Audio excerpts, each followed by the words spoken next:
हम सभी मनुष्य, चाहे वो किसी भी धर्म, किसी भी जाति के क्यों ना हो, मैं आप लोगों से एक सवाल करना चाहती हूँ। मैं आपसे पूछना चाहती हूँ कि आपके धर्म ग्रंथों में, आपकी गीता में, आपके कुरान में ईश्वर की प्राप्ति का रास्ता क्या है? क्या आप जानते हैं ईश्वर कैसे प्राप्त होते हैं? क्या आप चाहते हैं कि हमें भी ईश्वर की प्राप्ति हो? क्योंकि मैंने सुना है, आपने भी सुना होगा कि जिसे ईश्वर की प्राप्ति होती है उसके अंदर एक असीम शांति, असीम आनंद आ जाता है। वो क्या है? वो शांति क्या है? वो आनंद कैसे आता है? और वो मनुष्य कौन है जिसे ईश्वर की प्राप्ति हो जाती है?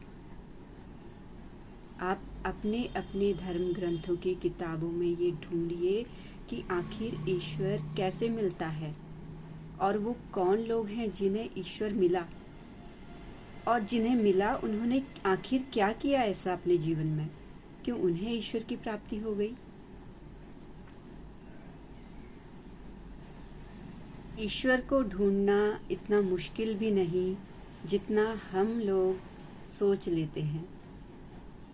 आपको पता है, ईश्वर और हमारे बीच सिर्फ कुछ ही पर्दों का फासला है। अब ये कुछ ही पर्दे बहुत अनंत पर्दे भी हो सकते हैं, और कुछ ही पर्दे सिर्फ तुम्हारी अज्ञानता के पर्दे भी हो सकते हैं। अनंत पर्दे वो जो हमारी अनंत इच्छाओं का प्रतीक है, और अज्ञानता वो कि इच्छाएं तो नहीं हैं, अनंत उतनी इच्छाएं नहीं हैं, पर कहीं न कहीं अज्ञानता है। उस अज्ञानता को दूर करना ही, जिस दिन हम उस अज्ञानता को दूर कर लेते हैं, समझ लेते हैं, तो ईश्वर और हम में कोई फर्क नहीं रह जाता है। मैंने अधिकतर कई बार ये समझाने का प्रयास किया, बोला भी है। जितने भी संत अभी तक इस धरती पर हुए हैं, जो हैं, वो सब यही कहते हैं कि ईश्वर का हम सभी मनुष्य अंश हैं, और वो परमात्मा कहीं और नहीं, हमारे ही अंदर विराजमान है।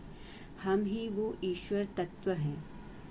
लेकिन ये सिर्फ कहने की बातें नहीं है, ये चीज़ आप भी अपने जीवन में समझ सकते हैं। समझेंगे कैसे? उस ईश्वर को प्राप्त करेंगे कैसे? उसका एक ही मार्ग है, ध्यान मार्ग, भक्ति मार्ग, सेवा मार्ग, शुद्ध कर्म मार्ग।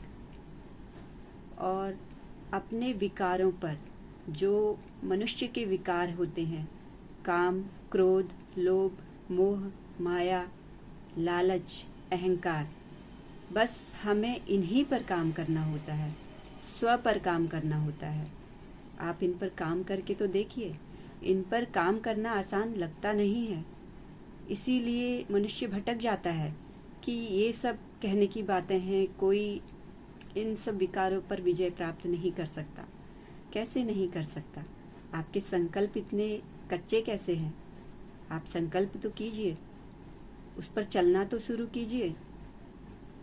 आप ये बताइए, आप जिस भी जाति धर्म के हैं, हिंदू हैं, मुसलमान हैं, सिख हैं, ईसाई हैं, जैन हैं, बौद्ध हैं, जो भी हैं, आप ये बताइए, क्या आपका परमात्मा किसी मनुष्य से बैर भाव रखता है कि वो मुझ पर विश्वास नहीं करता, मुझे मानता नहीं है, मेरी पूजा नहीं करता, मेरे सामने दिया नहीं जलाता, या फिर मेरे अस्तित्व को ही नकार देता है कि कोई ईश्वर ही नहीं? हम नहीं जानते, किसी परमात्मा को नहीं मानते, परमात्मा होता ही नहीं, ऐसा कहने वाला व्यक्ति को भी क्या आपका ईश्वर, जिसे आप ईश्वर मानते हैं, वो उससे बैरभाव रखता है? अगर वो ईश्वर बैरभाव नहीं रखता है, तो आपके धर्म ग्रंथ की किताबें ये कैसे कह सकती हैं कि आप ऐसे लोगों से बैरभाव रखिए, ऐसे लोगों की निर्मम हत्या कर दीजिए? क्या आपको लगता है ईश्वर ऐसा कहेगा? जो खुद कर सकता है, जो असीम शक्ति का मालिक है, जो खुद कह सकता है ऐसा, कर सकता है ऐसा, वो इन किताबों के जरिए क्यों कहेगा? वो तो अपनी शक्ति का प्रदर्शन ऐसे ही दिखा देगा। क्या ईश्वर किसी से बैर भाव रखते हैं? नहीं रखते हैं ना। तो फिर आप अपनी मन में, अपनी वाणी में, अपने कर्मों में किसी के लिए भी कैसे बैर भाव रख सकते हैं? सिर्फ इसलिए कि वो आपके धर्म को नहीं जानता, सिर्फ इसलिए कि वो आपके धर्म को नहीं मानता। आप अंतर मन से, साफ मन से, दिल की गहराइयों से इस बात पर विचार कीजिए, विमर्श कीजिए, अपने आप से बातें कीजिए कि आप वास्तव में अगर ऐसा ही करते चले गए, क्या ईश्वर तत्व की प्राप्ति होगी? ये वीडियो कौन देख रहा है, कौन सुन रहा है, मैं नहीं जानती। कौन से धर्म से आप बिलोंग करते हैं, मैं नहीं जानती। मेरा मकसद सिर्फ हर एक मनुष्य को उसकी अंतरी आत्मा को जागृत करना है, और मैं तो सिर्फ माध्यम हूँ उस ईश्वर का। असल में तो जागृत वही कर रहे हैं। और आप लोगों को ये वीडियो अच्छी लगे, बुरी लगे, मैं नहीं जानती, पर ये है कि ये वीडियो बनाना मेरे लिए बहुत ज़रूरी था, क्योंकि कहीं न कहीं, कभी न कभी, कोई न कोई ऐसा संत जरूर इस समाज में आएगा जो इन्हीं मुद्दों को उठाएगा,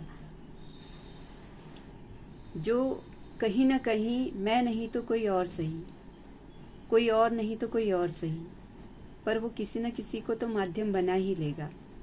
उसे जिसकी आत्मा को जगाना है वो जगा ही देगा। ये सोचना आपका काम है कि आप सही समय पर जाग रहे हैं कि नहीं जाग रहे हैं। बस मुझे अभी इतना ही कहना है। मेरी और वीडियोस आती रहेंगी।